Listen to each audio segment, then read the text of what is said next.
عدالت میں ہے. قصوروار کون ہے فیصلہ عدالت نے کرنا ہے، مگر ایک الزام سامنے آیا ہے. روزنامہ ایکسپریس ٹریبیون کی رپورٹ کے مطابق یوحنا آباد تشدد کیس میں گرفتار 42 افراد کے خلاف لاہور کی انسداد دہشت گردی کی عدالت میں سماعت ہو رہی ہے.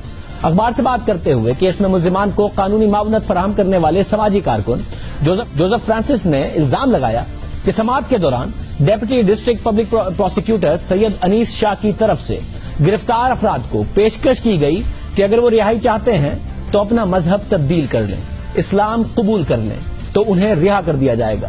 مگر سید انیس شاہ نے تردید کی ہے کہ انہوں نے ایسی کوئی پیشکش نہیں کی. ہم نے ان سے بات کی تو انہوں نے کہا کہ انہوں نے ایسی کوئی بات نہیں کی. ہم نے ان سے کہا کہ آپ پروگرام میں آئیے کیونکہ ہم اس ٹاپک پر بات کر رہے ہیں، ہمارے ساتھ جوزف فرانسس بھی موجود ہوں گے تو آپ بھی شرکت کیجیے. تو انہوں نے کہا کہ وہ ڈپارٹمنٹ کی اجازت کے بغیر میڈیا پر نہیں آ سکتے. ساتھ ہی انہوں نے یہ بھی کہا کہ آج انہیں ٹرانسفر بھی کر دیا گیا ہے حکومت کی طرف سے.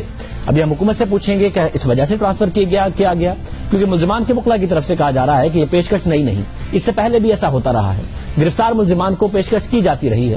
اس حوالے سے مزید بات کریں گے. ہمارے ساتھ جوزف فرانسس موجود ہیں. جوزف فرانسس صاحب بہت شکریہ کہ آپ ہمارے ساتھ موجود ہیں. سب سے پہلے حساس معاملہ ہے، ایکسپریس ٹریبیون میں یہ خبر بھی آئی ہے، ایگزیکٹلی ہوا کیا ہے، کیا بتانا چاہیں گے اس حوالے سے؟ سب سے پہلے تو بہت شکریہ، آپ نے موقع دیا بات کرنے کا، اور ہم چاہتے ہیں کہ عوام کو حقائق کا علم ہونا چاہیے. بات اس طرح ہے کہ چند دن پہلے یوحنا آباد کا کیس تھا، ٹرائل ہو رہا تھا FIR 391 اور 393. ایک ہی مقدمہ، ایک ہی جرم، ایک ہی جگہ، اور اس کی 2 FIR ہیں، اور وہی ملزم اس میں نامینیٹ ہیں. 42 ملزم اس وقت حوالہ جیل میں بند ہیں. ان کا ٹرائل شروع ہوا، ایویڈنس آنے کے بعد جرا کی ہمارے وکلاء نے. اس کے بعد ختم ہونے کے بعد وکلاء کو روک لیا گیا کہ جج صاحب نے روکا کہ آپ ہمیں ذرا یہ بتا دیں کہ کون سا وکیل کس ملزم کا ہے. انہیں تھوڑی دیر اندر لگی، جب وہ باہر نکلے تو ملزم سارے باہر تھے. تو اس وقت وہاں پر جو سرکاری وکیل تھے وہ ان کے پاس آئے، ملزمان کے پاس. انہوں نے کہا کہ اگر آپ صلح کر لیں اور اسلام قبول کر لیں تو آپ کا مقدمہ ختم کر دیا جائے گا. جس پہ ملزمان نے کہا جی آپ کرسچن ہو جائے تو ہمیں پھانسی لگا دیں.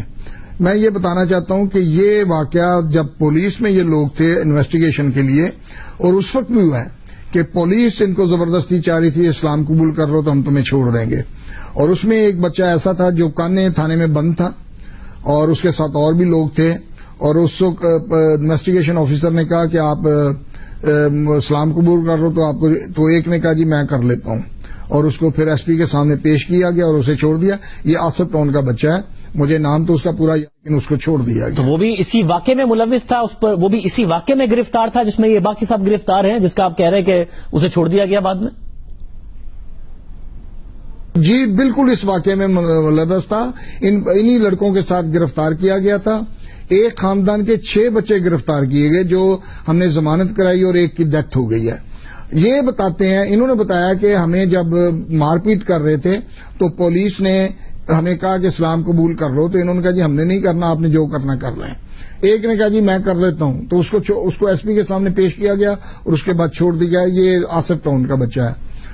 بات اس طرح ہے کہ جو انویسٹیگیشن شروع میں ہوئی ہے وہ بھی پراپر نہیں ہوئی. نہ تو ہمیں یہ بتایا گیا کہ انویسٹیگیشن میں ہوا کیا، جو ملزم جو بندے جلائے گئے ہیں ان کی انویسٹیگیشن کیا ہوئی ہے، کیا ان کے ٹیلی فون کے نمبر ریکارڈ کیے گئے، ان کا ٹیلی فون ڈیٹا نکالا گیا ہے، کیا ان کے بینک اکاؤنٹ نکالے گئے، ان کا بینک اکاؤنٹ کیا ہے، کیا یہ بندہ جو بابر ہے سرگودے سے 6 مہینے سے گھر میں غائب تھا، یہ اتوار والے دن یوحنا آباد میں کیا لینے آیا تھا.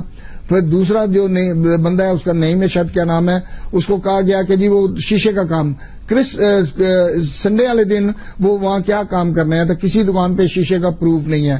بات اس طرح ہے کہ پنجاب گورنمنٹ کا وزیر اعلیٰ اسی علاقے سے الیکشن جیت کے آیا، اور چیف منسٹر بننے کے بعد اس حادثے کے بعد 22-23 لوگوں کی لاشیں ہمارے گھروں میں پڑی ہیں. 97 سے زیادہ لوگ زخمی ہیں، کسی کے پاس نہیں آیا. دہشت گردوں کے پاس چیف منسٹر جاتا ہے ہیلی کاپٹر پہ اور کہتا ہے یہ مقدمہ میں لڑوں گا. یہ اس کے پاس کون سی کسوٹی ہے جس سے چیف منسٹر کہتا ہے کہ وہ بے گناہ ہیں؟ اور اب میں ان کا مقدمہ لڑوں گا. جناب اس نے مقدمہ بھی لڑا, یہ خود مدعی ہے اس میں, پنجاب گورنمنٹ مدعی ہے اس میں, اور ہمارے بے گناہ کو ذلیل اور خوار کیا جا رہا ہے. سب معذرت کے ساتھ دیکھیں, آپ کے ساتھ جو ہوا وہ ظلم ہوا, اور چیف منسٹر صاحب کو آپ کے ہاں آنا چاہیے تھا, ان خاندانوں کے ہاں جانا چاہیے تھا جو اس دہشت گردی کے واقعے میں جاں بحق ہوئے. مگر اب مسئلہ یہ ہے کہ موب جسٹس کی تو اجازت نہیں دی جا سکتی, چاہے جب تک عدالت میں ثابت نہ ہو جائے کہ کوئی مجرم ہے یا نہیں, دہشت گرد ہے یا نہیں. آپ خود تو ڈیسائیڈ کر کے نہیں نا کسی پر کر سکتے, کسی کی پٹائی لگا سکتے, کسی کو آگ لگا سکتے, تو اس کی تو اجازت نہیں دی جا سکتی. تو اس کے لیے کہ پتا چلے کہ وہ مجرم تھے نہیں تھے, کون تھے, اور جو واقعہ ہوا اس کے حوالے سے مقدمہ کس پوزیشن میں ہے؟ سر اس میں ابھی ایویڈنس شروع ہوئی ہے, ابھی جو فارمل ایویڈنس ہیں وہ آ رہی ہیں. ڈیڈ باڈی کس نے, گورکھے کی ایویڈنس ہے, پوسٹ مارٹم کی جنہوں نے کرایا انہوں نے ڈیڈ باڈی ریسیو کی پولیس والوں نے, پھر وہ ہینڈ اوور کی گئی, ابھی ان کی شہادتیں شروع ہوئی ہیں. ابھی انویسٹیگیشن والوں کی باری نہیں آئی. جب انویسٹیگیشن والوں کی باری آئے گی پھر ہمیں پتا چلے گا کس طرف جا رہا ہے. آپ حکومت کے علم میں لے کے آئے ہیں, آپ نے شکایت کی کہ جی کہا جا رہا ہے کہ اسلام قبول کر لو تو تمہاری رہائی ہو جائے گی, یہ بات آپ حکومت کے علم میں لے کر آئے ہیں؟ نہیں سر, یہ کل کا 2 دن پہلے کا واقعہ ہے, یہ تو پہلی دفعہ ہماری کوئی بات آپ لوگ سن رہے ہو. میں آپ کو بتانا چاہتا ہوں کہ جس دن یہ واقعہ ہوا 15 مارچ کو, آپ کا میڈیا بھی ایک دم پلٹا کھا کے ہمارے خلاف ہو گیا. میں پھر کہہ رہا ہوں کیونکہ اس سے پہلے میڈیا باقاعدہ طور پر دکھا رہا تھا کہ کیا ظلم ہوا اس دہشت گردی کے واقعے میں, مگر جب ایک ٹولہ قانون اپنے ہاتھ میں لے لے اور موب جسٹس کی طرف جائے تو میڈیا اس کو تو سپورٹ نہیں کر سکتا نا, میڈیا اس کو کرٹیسائز ہی کرے گا. میں تو ابھی بھی کہہ رہا ہوں آپ سے کہ وہ جو ہوا وہ واقعہ غلط تھا, عدالتوں نے فیصلہ کرنا ہے کون مجرم ہے کون نہیں, کون دہشت گرد ہے کون نہیں. کوئی اپنے قانون اپنے ہاتھ میں لے کر نہیں کر سکتا. بے شک آپ کے ساتھ اس سے پہلے ظلم ہوا تھا. حکومت نے کوئی تسلی بخش کارروائی کی ہے ابھی تک؟ میں یہ جاننا چاہ رہا ہوں. ہم تو پس گئے ہیں اس گورنمنٹ میں, اور جب بھی نون لیگ کی حکومت آئی ہے ہماری بستیاں جلائی گئی, ہمارے لوگوں کو نقصان پہنچایا گیا, قتل کیا گیا, اور ان کے nominate M N As M P نے کھڑے ہو کے بستیاں جلائیں اور پھر ان کو ٹکٹیں دے کے ہمارے سروں پہ بٹھایا گیا. بہت شکریہ, ہمارے ساتھ موجود تھے جوزف فرانسس, اور گلا کر رہے تھے نون لیگ کی حکومت سے, پنجاب حکومت سے کہ کیا ہوتا رہا ہے. ملک محمد احمد خان صاحب, ترجمان پنجاب حکومت, ہمارے ساتھ موجود ہے. جیسا کہ ہم نے بتایا کہ ہم چاہتے تھے کہ سید انیس شاہ صاحب کا موقف معلوم کرے, تو انہوں نے کہا یہ بات میں نے نہیں کی ہے, مگر میں موقف نہیں دے سکتا, اور مجھے ٹرانسفر کر دیا گیا ہے اس معاملے سے. ملک محمد احمد خان صاحب بہت شکریہ. کیا اسی وجہ سے ٹرانسفر کیا گیا ہے آج سید انیس شاہ صاحب کو, کہ یہ آج خبر اخبار میں جب رپورٹ ہوئی اس کے کانسیکوینس میں, اور کیا حکومت اس کی تحقیقات کرے گی؟ یہ کہہ رہے ہیں ایک شخص کو جو اسی مقدمے میں ملوث تھا, کیونکہ اس نے اسلام قبول کر لیا تو اسے چھوڑ دیا گیا, باقیوں کو نہیں چھوڑا گیا. شاہزیب صاحب بہت شکریہ, آپ نے بڑا حساس موضوع ہے اور بہت ہی آپ نے پوری ڈیٹیل کے ساتھ جتنا مسٹر جوزف کا پوائنٹ آف ویو تھا وہ بھی سامنے آیا, اور ان کے جو خدشات اور تحفظات ہیں, شاید پروبیبلی میں کوئی ایسی بات ڈیٹیل سے کرنا چاہوں جس میں وہ کیونکہ ایک مائنورٹی میں ہیں اور میجورٹی کی ٹائرنی نظر آئے کسی جگہ پر, میں یہ مناسب نہیں سمجھوں گا کہ میں کوئی دلیل یا تعویل دوں. اس سے پہلے ان کے تحفظات دور ہونے بہت ضروری ہیں, اور اگر کسی پروسیکیوٹر نے ایک جوڈیشل پروسیس کے اندر یہ حرکت کی ہے تو یہ نہ صرف بہت سخت سزا کا حقدار ہے یہ پروسیکیوٹر, بلکہ اس کی ایک پوری فل فلیج انکوائری ہونی چاہیے کہ کس بنیاد پر, کہ اس کے ذمہ تو پروسیکیوشن تھی, اور وہ کس طرح ایک فورسڈ کنورژن کرانے اور لوگوں کو برائب کر کے اس بات پہ کہ جی آپ کو ایکویٹل مل جائے گا. This is not just shameful, this a very heinous crime.